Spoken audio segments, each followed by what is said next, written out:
ஒரு police officer போதை மருந்தல் கடத்தல் கும்பலுக்கு தலைவனாகி அவனுக்குன்னு தனியாக இராணுவம், அது மாதிரி மிலிட்ரி மாதிரி ஆர்மேடு வெஹிக்கிள்ஸு, ட்ரோன்ஸு, ராக்கெட் லான்ச்சர், இப்படி எல்லா வெப்பனையும் வச்சுக்கிட்டு அவன் நாட்டுக்குள்ள தனி ராஜாங்கத்தையே நடத்தி அந்த நாட்டு அரசாங்கத்தையே ஆட்டி படைச்சாங்க. கடைசியில் ஒரு பெண்ணாலே அவன் வீழ்ந்தான்.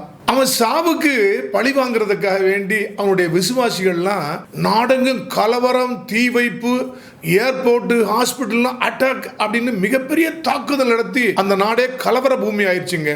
அந்த நாட்டு ராணுவத்துக்கு விழி பிதுங்குது, என்ன செய்வதுன்னு தெரியல. யாருங்க அந்த முன்னாள் போலீஸ்காரன், இந்நாள் மைட்டி போதை மருந்து கடத்தல் கும்பலுடைய தலைவன்? வாங்க பார்க்கலாம். அமெரிக்காவினுடைய வட எல்லையை ஒட்டி ஏறத்தாழ 3145 கிலோமீட்டர் எல்லையை பகிர்கின்ற ஒரு நாடு தான் மெக்சிகோ அப்படின்னு ஒரு நாடுங்க. இந்த மெக்சிகோ அப்படிங்கிறது மிக ஒரு அழகான நாடு. உலகத்தில் உற்பத்தியாகிற வெள்ளி, சில்வர் இருக்கு இல்லையா, அதுல மிக அதிகமாக கிடைக்கிறது. நம்பர் 1 உற்பத்தி பண்ற நாடு இந்த மெக்சிகோ தாங்க. அது மட்டும் இல்ல, கோல்டு, காப்பர், பிஸ்மத் அப்படின்னு அந்த உலகங்கள் எல்லாமே மெக்சிகோ நாட்டில் அதிகமாக கிடைக்குது. ஆயில் ரிச் கண்ட்ரியும் தான் அந்த மெக்சிகோ நாடு. அந்த நாட்டினுடைய மொத்த பாப்புலேஷன் 135.7 மில்லியன், அதாவது 13,57,00,000. இந்த மெக்சிகோ நாட்டில் இருந்து தாங்க உலகத்திற்கே, ஏன் அமெரிக்காவுக்கு மிக அதிக அளவில் கொக்கைன், இந்த ஹெராயின், மெத்தாம்பென்டமைல் அப்படின்னு சொல்லுவாங்க, அது ஃபென்டானில், இப்படிப்பட்ட போதை மருந்துகள் எல்லாமே இந்த மெக்சிகோ நாட்டிலிருந்து உலக அளவில் கடத்தல் செய்து விற்கப்படுகின்றன. எஸ்பெஷலி அமெரிக்காவுக்கு மிக அதிகமாக போகுதுங்க. ஆக மெக்சிகோவில் இல்லீகலா இந்த போதை மருந்துகளை எல்லாம் கடத்தி வெளிநாடுகளுக்கு சென்று வித்து பெரிய கொழுத்த கோழி சுறாக்கூடிய அந்த கடத்தல் கும்பல்கள், ட்ரக் காட்டல் அப்படிம்பாங்கல்ல, அவங்க நிறைய பேர் இருந்தாங்க. புற்றீசல் போல ஏகப்பட்ட பேர் இருந்தாங்க. ஆனால் கூட அவங்கெல்லாம் தாக்கு பிடிக்க முடியலைங்க. சினோலா காட்டல் அப்படின்னு ஒரு மிகப்பெரிய ஒரு அந்த போதை மருந்தல் கடத்தல் கும்பல் இருந்தது. அந்த இதுக்கு ஜாக்வின் எல் சாப்போ அப்படின்னு ஒருத்தர் தலைவராக இருந்தார். அந்த ஆளு தலைவனா வந்த பிறகு பார்த்தோம்னா வேற எவனுமே தலையெடுக்க முடியல. அரசாங்கம் அந்த ஆளை பிடிக்க முடியல.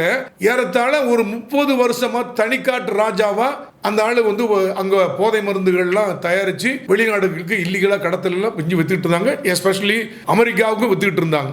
அந்த ஆளு ஒரு தடவை அமெரிக்காவுள்ள ஃபோர்ப்ஸ் பத்திரிகை அப்படிங்கிற பத்திரிகை the richest and powerful persons of the world அப்படின்னு போட்டு அதுல இந்த ஜாக்வின் எல் சாப்போ என்ற இந்த போதை மருந்து கடத்தல் கும்பல் தலைவன் இருக்கான் இல்லையா, சினோலா காட்டலுடைய தலைவன், இவனும் ஒரு richest and most powerful person in the world அப்படின்னு ஃபோர்ப்ஸ் பத்திரிகையிலே பண்ணாங்க. அந்த அளவுக்கு இந்த போதை மருந்து கடத்தல் கும்பலாங்கலாம் செல்வ செழிப்பில் இருந்தாங்க. அவ்வளவு பணம் சம்பாதிச்சிட்டு இருந்தாங்க. அவனை அமெரிக்கா பிடிச்சிட்டாங்க. பிடிச்சு ஜெயிலில் போட்டு இப்போ அவன் லைஃப் டைம் இல்ல ஆயுள் சிறை தண்டனை அமெரிக்காவில் அனுபவிச்சுட்டு இருக்கான். அப்ப அவர் இல்லைன்னு எல் சாப்போ இல்லைன்னு உடனே அந்த வெற்றிடத்தை யார் நிரப்பது அப்படின்னு சேர்ந்த உடனே ஒரு மெக்சிகோ நாட்டில் முன்னாள் போலீஸ்காரா இருந்த நபர் ரிசைன் பண்ணிட்டு ஆர்கனைஸ் கிரைம் விங்கான இந்த ட்ரக் கார்ட்டல்ல போய் சேர்ந்துட்டு நெமிசியோ ஒசகுரா சர்வாண்டஸ், பாப்புலர்லி நோன் அஸ் எல் மென்சோ அப்படின்னு சொல்லுவாங்க, எல் மென்சோன்னு சொல்லுவாங்க.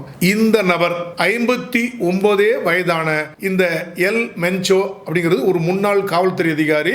இவன் என்ன பண்ணான்னா, புதுசா நான் வந்து ஒரு குரூப் ஆரம்பிக்கிறேங்க அப்படின்னு சொல்லி ஜலிஸ்கோ நியூ ஜெனரேஷன் காட்டல் அப்படின்னு ஒரு புதுசா ஒரு ட்ரக் காட்டல் ஆரம்பிச்சு இவரே ஆரம்பிச்சு அதுக்கு இவனே லீடர் ஆகி பயங்கரமா பண்ண ஆரம்பிச்சிட்டாங்க. மெக்சிகோ நாட்டில இருந்து எல்லா போதை மருந்துகளையும் எடுத்து கடத்து உலகங்க அனுப்ப வேண்டியது, அதுல எஸ்பெஷலி அமெரிக்காவுக்கு அனுப்ப வேண்டியது. ஏன்னா அமெரிக்காவுடைய அந்த எல்லை வந்து ஏறத்தாழ 3145 கிலோமீட்டர் எல்லை மெக்சிகோலயே வருது. அது வந்து ஹைலி போரஸ், யார் வேணாலும் ஈஸியாக ஊடுருவி உள்ளே போயிடலாங்க. அப்போ டெசர்ட் ஏரியாலாம் இருக்கும். இதெல்லாம் ரொம்ப பாதுகாப்பாக இருந்ததுனால ஈஸியாக அமெரிக்காவுக்கு மற்ற நாடுகளுக்கு அனுப்பி அசைக்க முடியாத மிகப்பெரிய ஒரு செல்வந்தனாக அதனால கொடூர ட்ரக் கார்ட்டல் தலைவனாக மாறிட்டாங்க இந்த எல் மென்சோ என்ற இந்த ரிட்டையர்டு போலீஸ் ஆஃபீஸர். இவன்ட என்னன்னா, இவன் கொடூரமானவன். யாராவது எதிர்த்தாங்கன்னா உடனே கொடூரமாக கொலை செய்வது, கடத்திட்டு போவது, அதாவது மிக கடுமையாக மிரட்டுவது அப்படின்னு சொல்லி எல்லாம் மிரட்டினால அரசாங்கமே அவனை பார்த்து பயந்தாங்க, போலீஸ் அதிகாரிகள் எல்லாம் பயந்தாங்க, பொதுமக்கள் யாரும் வாயை திறக்க மாட்டாங்க, இல்லைன்னா எல்லாமே சப்போர்ட் பண்ணிடுவாங்க. அப்படி எல்லாத்தையும் மிரட்டி கண்ட்ரோல்ல வச்சிட்டு இருந்தான். 2009 தாங்க இந்த எல் மென்சோ இந்த புதுசா உள்ள இந்த குரூப் ஜெலிஸ்கோ நியூ ஜெனரேஷன் கார்டல் அப்படிங்கறத 2009 தான் ஆரம்பிச்சான். 2009 இருந்து இன்னைக்கு வரைக்கும் அவனை பிடிக்கவே முடியல. இவன் மோஸ்ட் ட்ரெட்டட் கிரிமினல் அப்படின்னு எப்ப பேர் வாங்கினா அப்படின்னா 2015 அங்க மெக்சிகோவுடைய மேயரை சுட்டு கொண்டுட்டான். ஒன்னும் பிடிக்க முடியல. இவனை பிடிக்கிறதுக்கு ஹெலிகாப்டர் வந்ததுங்க. கீழ இருந்து ட்ரோனையும் ராக்கெட் லாஞ்சர் அடிச்சு அந்த ஹெலிகாப்டரையும் அடிச்சு வீழ்த்திட்டான். பிடிக்க வந்த மிலிட்டரி பர்சன்ஸ்ல ஒரு 70-80 பேர் சுட்டு கொண்டுட்டாங்க. அவ்வளவுதான், அரசாங்கமே பயந்துருச்சு. இவன் பக்கத்திலே வரலைங்க. 2015 இவ்வளவு கொடூரமான தாக்குதல் நடத்த உடனே யாரும் வரல. முடிசூடா மன்னனாக போதை மருந்து கடத்தல் கும்பனாக எல் மென்சோ இருந்தாப்ல. ஏன்னா அது இவனை பிடிக்கவே முடியல. இவனால தாங்க இப்படி நம்ம அமெரிக்காவுக்கு அதிகமான ட்ரக்ஸ் வந்துட்டு இருக்கு, போதை மருந்து வந்துட்டு இருக்கு. அமெரிக்காவில் உள்ள இளைஞர்கள் எஸ்பெஷலி கலிபோர்னியா ஸ்டேட்ல உள்ளவங்க மோசமான போதை மருந்து அடிமையாகி விட்டாங்க அப்படின்னு சொல்லி எல்லாரும் அமெரிக்காவில் பிடிக்கணும் நினைச்சாங்க. முடியல. இப்ப டொனால்ட் ட்ரம்ப் வந்த பிறகு ஏங்க இவன் வந்து எல் மென்சோ இவனை பிடிச்சே ஆகணும். நம்ம அவனை உயிருடனோ அல்லது அவனை கொன்றோ பிடிச்சு கொண்டு கொடுக்கிறவங்களுக்கு நான் $15 மில்லியன் வெகுமதி தருகிறேன், பவுண்டி தர்றேன். இந்திய மதிப்புக்கு 136 கோடி ரூபாய் அந்த எல் மென்சோ தலைக்கு விலை வச்சுட்டாரு டொனால்ட் ட்ரம்ப். அவனை பிடிக்கணும் அல்லது கொல்லணும், ஹெல்ப் பண்ணுங்க, இவ்வளவு ரிவார்டு தர்றேன் அப்படின்னு சொல்லிட்டாரு. அது மட்டும் இல்ல, இவன் வந்து most wanted criminal in America and Mexico அப்படின்னு வேற அனௌன்ஸ் பண்ணாங்க. ஆனா யாரும் பண்ண முடியல. அந்த யுஎஸ் ஜஸ்டிஸ் டிபார்ட்மெண்ட் இருக்காங்கல்ல, அவங்க என்ன பண்ணாங்க, இந்த கார்டலுக்கு ஜெலிஸ்கோ நியூ ஜெனரேஷன் கார்டல் மெக்சிகோ இருக்கு இல்லையா, இதை ஒரு டெரரிஸ்ட் ஆர்கனைசேஷன் அப்படின்னு அமெரிக்காவில் டிக்ளேர் பண்ணிட்டாங்க. International terrorist organisation. அதனால நம்ம எப்ப வேணாலும் இவர் குண்டு போட்டு பிடிக்கலாம் செய்யலாம் அப்படிங்கிற மாதிரி அமெரிக்காவுக்கு ஒரு பவர் இருக்குங்க. இப்படி அமெரிக்காவால் மோஸ்ட் வாண்டட் பர்சன், ஒரு டெரரிஸ்ட் ஆர்கனைசேஷனுடைய தலைவர் என்று சொல்லப்பட்ட இந்த எல் மென்சோ ஒரு முடிசூடா மன்னனாக மெக்சிகோ அரசாங்கம் பிடிக்க முடியாம எல்லாத்துக்கும் சேலஞ்ச் பண்ணிக்கிட்டு இருந்தானே.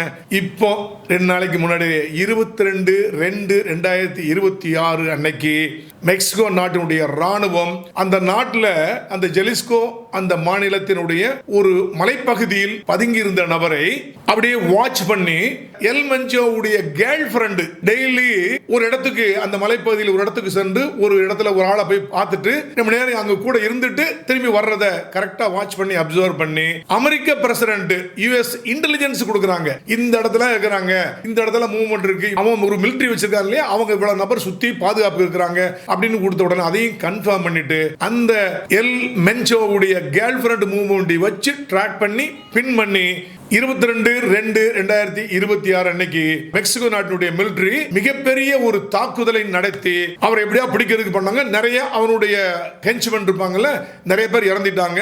இந்த எல் மென்சோ மற்றும் சில நபர்கள் காட்டுக்குள்ள ஓடும் போது இவங்க பின்னாடி விரட்டி போய் மிலிட்டரி எல்லாம் சுட்டாங்க. கொடூரமாக காயப்பட்டு கிடந்தாங்க ஒரு 5-6 பேர் பிளஸ் இந்த எல் மென்சோ. சரி, இவனுக்கு ட்ரீட்மெண்ட் கொடுக்கணும்னு சொல்லி ஹெலிகாப்டர் ஏற்றி மெக்சிகோ கொண்டு போனாங்க. ஆனா வரும்போதே ஹெலிகாப்டர் வரும்போதே அந்த எல் மென்சோ என்ற உலகத்தினால் மிகவும் அதிகமாக தேடப்பட்ட கொடூரமான ட்ரெட்டட் கிரிமினல் இறந்துட்டான் 22/2/2026 அன்னைக்கு. அந்த மெக்சிகன் ஆர்மி பண்ண ஒர்க் ரொம்ப குட் ஒர்க் அப்படின்னு சொல்லிட்டு எல்லாருமே ரொம்ப பாராட்டினாங்க. இதுல கார்சியா ஹர்ஃபக் அப்படின்னு சொல்லிட்டு ஒரு நபர், அவர் மெக்சிகோ நாட்டினுடைய முன்னாள் போலீஸ் சீஃப். அவர் வந்து இப்போ மெக்சிகோ நாட்டினுடைய செக்ரட்டரி ஆஃப் செக்யூரிட்டி அப்படின்னு இருக்கார். அவர் தான் இந்த ஆபரேஷனை முன்னின்றி நடத்தி சக்சஸ்ஃபுல்லா ரெய்டு பண்ணி அந்த 22/2/2026 அன்னைக்கு அல் மென்சோ என்ற இந்த போதை மருந்து கொடுத்து கடத்தல் கும்பல் தலைவனை சுட்டு கொண்டுட்டார். உடனே அமெரிக்காவில் நாங்க தான் இன்டெலிஜென்ஸ் கொடுத்தோம் அப்படி இப்படின்னு ஒன்று செஞ்சு ஒரு மாதிரி பண்ண உடனே ஏதோ அவங்க தான் வந்து உள்ள வந்து புகுந்து அடிச்சு கொண்ட மாதிரி ஒரு செய்தி பரவ உடனே மெக்சிகோ நாட்டினுடைய பிரசிடென்ட் கிளாடியா ஷெயின்பாம் அப்படிங்கிறவங்க உடனே ஏங்க அமெரிக்கா வந்து இவனை பிடிப்பதற்காக வேண்டி இன்டெலிஜென்ஸ் நல்ல தகவல்களை கொடுத்தது உண்மைதான், ஆனால் ஆபரேஷன்ல ஒண்ணு அமெரிக்கர்கள் யாரும் ஈடுபடலைங்க, எங்க நாட்டு ராணுவம் எங்க போலீஸ் தான் பிடிச்சது, கிரெடிட் கோஸ் டு எங்க போலீஸ் எங்க ராணுவத்துக்கு தான் அப்படிங்கிற மாதிரி அந்த அம்மா ஒரு அறிக்கையை பெருசா விட்டாங்க. ஆக இந்த 22/2/2026 அன்னைக்கு மெக்சிகோ நாட்டு ராணுவம் நடத்திய இந்த தாக்குதலில் எல் மென்சோ சீரியஸ்லி இன்ஜூர்டு, அதுக்கப்புறம் அவர் இறந்துட்டார் அப்படின்னு தெரிஞ்சு போச்சு. ஆனா அவர் தான் கொல்லப்பட்டாரே தவிர அந்த எல் மென்சோவுடைய ஃபாலோவர்ஸ் விசுவாசிகள் இருக்காங்கல்ல, அவங்க என்ன பண்ணாங்க, மிகப்பெரிய கலவரத்தை அரங்கேற்றினார்கள். அந்த மெக்சிகோ நாட்டினுடைய ரோட்ல, எந்த ரோட்ல போன வெஹிக்கிள் சரி, அதே மாதிரி எங்க உள்ள ஒரு ஸ்டோர்ஸ், கடைகள், பெரிய பெரிய டிபார்ட்மெண்டல் ஸ்டோர் அல்லது பெரிய பெரிய ஆபீசஸ், பெரிய பெரிய பில்டிங், பெட்ரோல் பம்ப்ஸ் எல்லாத்தையும் தீ வச்சு கொடுத்த ஆரம்பிச்சிட்டாங்க. அதே மாதிரி எல்லா ஹைவேஸ் எங்கெங்கெல்லாம் போதும் எல்லாத்தையும் ரோடப்புறம் பிளாக் பண்ணிட்டாங்க. அப்படி மெக்சிகோ ஸ்டாண்ட் ஸ்டில் ஆயிடுச்சுங்க. கலவரம் 20 மாநிலங்களுக்கு அங்க மெக்சிகோல பரவிச்சு. அங்க உள்ள நபர்கள், சிட்டிசன்ஸ் எல்லாம் எங்க வீட்டுக்குள்ளேயே இருந்துருங்க, வெளியே வராதீங்க தயவு செய்து, உங்களுக்கு ஆபத்து அப்படின்னாங்க. ஏன் கனடா, அமெரிக்கா இந்த நாடுகள் எல்லாமே அட்வைசரி கொடுத்தாங்க, எங்க நம்ம நாட்டு பிரஜைகள் யாருமே அங்கங்க பாதுகாப்பா உள்ள இருந்துக்காங்க, வெளியவே வராதீங்க, நீங்க உங்க உயிருக்கு உத்தரவாதம் கொடுக்க முடியாது, அப்படிப்பட்ட கலவரம் நடந்துட்டு இருக்கு அப்படின்னு சொல்லி சொன்னாங்க. இதுல என்ன இப்படி கலவரம் பண்றாங்களேன்னு சொன்ன உடனே மெக்சிகோ நாட்டு ராணுவம் இந்த கலவரத்தை அடக்குவதற்கு ரொம்ப ட்ரை பண்ணாங்க. 27 நேஷனல் கார்ட்ஸ் அந்த எல் மென்சோவுடைய ஆட்கள் சுட்டு கொண்டுட்டாங்க.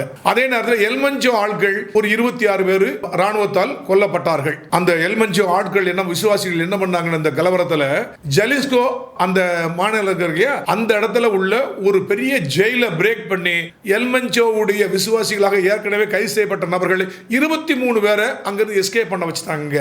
ரொம்ப மோசமான கலவரம் நடந்துட்டே இருக்குது. எப்படியாவது இதை அடக்கி ஆகணும்னு சொல்லி மெக்சிகோ நாட்டு ராணுவம் 10,000 பேரை அனுப்பி இந்த ஜலிஸ்கோ அல்லது மற்ற 20 மாநிலங்களிலும் கலவரத்தை அடக்குவதற்கு முயற்சி பண்ணிட்டு இருக்காங்க. இந்த மீன் டைம்ல 2026 உலக கால்பந்து போட்டி என்பது அமெரிக்காவில் நடக்க இருக்கிறது. அதுல முன்னாடி குவாலிஃபையிங் மேட்ச் நடக்கும் இல்லையா, அதுல ஒரு 2 மேட்ச் இந்த ஜலிஸ்கோ அப்படிங்கிற அந்த சிட்டியில தான் மெக்சிகோவில் நடக்க போகுது. அங்கதான் மிகப்பெரிய கலவரம், அந்த ஸ்டேடியத்தை சுத்தி மிகப்பெரிய கலவரம். ஆக அங்க மேட்ச் நடக்குமா நடக்காதா அப்படின்னு தெரியாதனால இது மெக்சிகோ நாட்டுக்கு மிகப்பெரிய ஒரு ஈகோ பிரச்சனை. விடக்கூடாது அப்படின்னு சொல்லி 10,000க்கும் மேற்பட்ட ராணுவத்தை அனுப்பி அதை பாதுகாத்து எப்படியாவது அந்த ஃபுட்பால் மேட்ச் அங்க நடக்கணும் அப்படின்னு சொல்லி மெக்சிகோ நடத்திட்டு இருக்காங்க. ஆக ஒரு சாதாரண ஒரு போலீஸ் ஆபீசர் வேலையை ரிசைன் பண்ணிட்டு அவர் ஒரு போதை மருந்து கடத்தல் கும்பனாகி தனக்குன்னு தனியா ஒரு ராணுவத்தை வச்சு, ராணுவத்தை விட லேட்டஸ்ட் வெப்பன்லாம் அக்யூர் பண்ணி தனி ராஜ்யமே நடத்தி அரசாங்கத்தையே சவால் விட்டு ஒரு 15-16 வருஷமா அவர் பண்ணிட்டு இருந்தார். யாரும் கேட்கவே முடியல. இப்படிப்பட்ட மோசமான கொடூரமான அந்த போதை மருந்து கடத்தல் கும்பலான எல் மென்சோ என்ற இந்த மெக்சிகன் ட்ரக் கார்ட்டல் தலைவன் 17 வருஷமா பிடிக்க முடியாம இருந்தது. இப்ப 22/2/2026 அன்னைக்கு அவனை சுட்டு கொண்டுட்டாங்க. அவனுடைய ட்ரக் கார்ட்டலான ஜலிஸ்கோ நியூ ஜெனரேஷன் கார்ட்டல் என்பதற்கு முடிவுரை எழுதப்பட்டு விட்டது. ஆனால் அவன் ட்ரக் கார்ட்டலுக்கு முடிவுரை எழுதப்பட்டு விட்டது என்று சொன்னால் கூட அவனது விசுவாசிகள் எப்படி எங்க தலைவன் எல் மென்சோவை நீங்க சுட்டு கொல்லலாம், நாங்க பழிவாங்க விடமாட்டோம் என்று சொல்லி இன்னமும் கலவரம் செய்து கொண்டிருக்கிறார்கள். இன்றும் அந்த நாட்டில் கலவரம் நடந்து கொண்டுதான் இருக்கிறது. அங்குள்ள ராணுவம் திணறி கொண்டுதான் இருக்கிறது. ஏன்னா ஏற்கனவே இப்படிப்பட்ட ஒரு டெர்காட்ட தலைவனை அவனை பிடிக்கிறதுக்கு போய் அவனை சுட்டு கொண்ட போது ஏறத்தாழ இப்படி ஒரு கலவரத்தை ஏற்படுத்தி ஏறத்தாழ பொதுமக்களில் ஒரு 10 லட்சம் பேரை சுட்டு கொண்டுட்டாங்க. அவங்க அப்படிப்பட்ட ஒரு கலவரம் முன்னாடி நடந்திருக்குது. அதனாலதான் ராணுவம் பொதுமக்களுக்கு இழப்பு ஏற்பட்டு விடக்கூடாது அப்படின்னு சொல்லி ரொம்ப கேர்ஃபுல்லா அந்த கலவரத்தை அடக்கிறதுக்கு முயற்சி பண்ணிட்டு இருக்காங்க. ஏங்க, தன்வினை தன்னை சுடும் அப்படின்னு சொல்லுவாங்க. அதே மாதிரி கத்தி எடுத்தவன் கத்தியால் தான் சாவான் அப்படின்னு சொல்லுவாங்க. இப்போ அரசாங்கத்தை எதிர்க்க தனக்குன்னு ஒரு தனி ராணுவத்தையே வச்சு கொலைகளையும் கொடூரத்தையும் அரங்கேற்றியவன் தான் இந்த எல் மென்சோ. அவன் இப்ப காலி. சோ எல் மென்சோவை பிடிப்பதற்கு அல்லது கொலை செய்வதற்கு நம்ம அமெரிக்க பிரசிடென்ட் டொனால்ட் ட்ரம்ப் அவர்கள் தான் இன்டெலிஜென்ஸ் தகவலே கொடுத்தார். அவர் தான் தகவல் கொடுத்தார் என்பதை அந்த ஒயிட் ஹவுஸ் உடைய பிரஸ் செக்ரட்டரி கரோலினா லீவிட் அவர்கள் ஓப்பனாவே சொல்லிட்டாங்க. ஆமா, நாங்க தாங்க இன்டெலிஜென்ஸ் கொடுத்து பிடிக்க சொன்னோம் அப்படின்னு அவங்களும் சொல்லி கன்ஃபார்ம் பண்ணிட்டாங்க. ஆக இப்போ எல் மென்சோ இப்போ உயிருடன் இல்லை, அவர் கொல்லப்பட்டு விட்டார். இனிமேல் அமெரிக்காவுக்கு ரொம்ப ஃப்ரீயா இந்த போதை மருந்துகள்லாம் நிறைய வராது அப்படின்னா ட்ரம்ப் அவர்களுக்கு கொஞ்சம் நிம்மதிங்க. இந்த சோம்பேறி அமெரிக்கர்களுக்கு இனிமேல் அதிகமாக ட்ரக் ரொம்ப ஈஸியா கிடைக்காதுங்க. அவங்க என்ன கலவரம் பண்ண போறாங்களோ அமெரிக்கல அப்படின்னு தெரியல. இப்போ இந்தியாவில் குடியை கெடுக்கும், புகைப்பழக்கம் புற்றுநோயை உண்டாக்கும் அப்படின்னு சொல்லி மத்திய மாநில அரசுகள் மக்களிடம் பெற்ற வரி பணத்தை கோடியாக செலவிட்டு விளம்பரம் பண்றாங்க. குடிக்காதீங்க, சீர் பிடிக்காதீங்க அப்படின்னு சொல்லி. ஆனா அவங்களே அந்த அரசாங்கங்களே சிகரெட்டு தயாரிப்பதற்கும் மதுபானங்களை தயாரிப்பதற்கும் அவங்களே லைசன்ஸ் கொடுப்பாங்களாம். அப்புறம் ஊரங்களும் கடையெல்லாம் வச்சு அவங்களே மதுபானங்களை விற்பாங்களாம். இது என்னங்க கூத்து? டொனால்டு ட்ரம்ப் சார் எங்க நாட்டிலையும் வந்து ஏதாவது தடாலடியா ஒரு நடவடிக்கை எடுத்து எங்க மக்களை காப்பாத்துங்களேன், அதை தாங்க எங்க மக்களும் எதிர்பார்க்கிறாங்க.